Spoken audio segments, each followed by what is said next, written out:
మాజీ ఎమ్మెల్యే కొమ్మిడి నరసింహారెడ్డి మృతి పట్ల తెలంగాణ శాసన మండలి చైర్మన్ గుత్తా సుఖేందర్ రెడ్డి తీవ్ర సంతాపాన్ని వ్యక్తం చేశారు.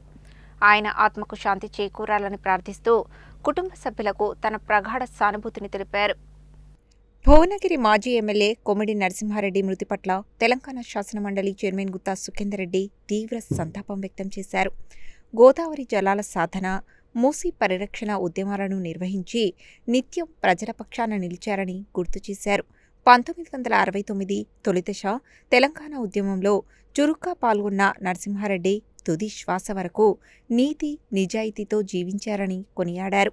భూదానోద్యమానికి తన 300 ఎకరాల భూమిని దానం చేసిన గొప్ప మానవతావాదిగా స్మరించుకున్నారు.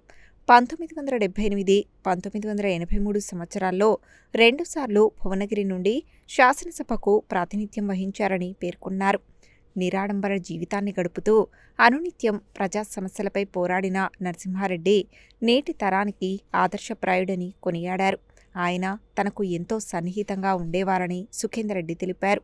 భగవంతుడు వారి ఆత్మకు శాంతి చేకూర్చాలని ప్రార్థిస్తూ కొమ్మిడి నరసింహారెడ్డి కుటుంబ సభ్యులకు గుత్తా సుఖేందర్ రెడ్డి ప్రగాఢ సానుభూతిని తెలియజేశారు.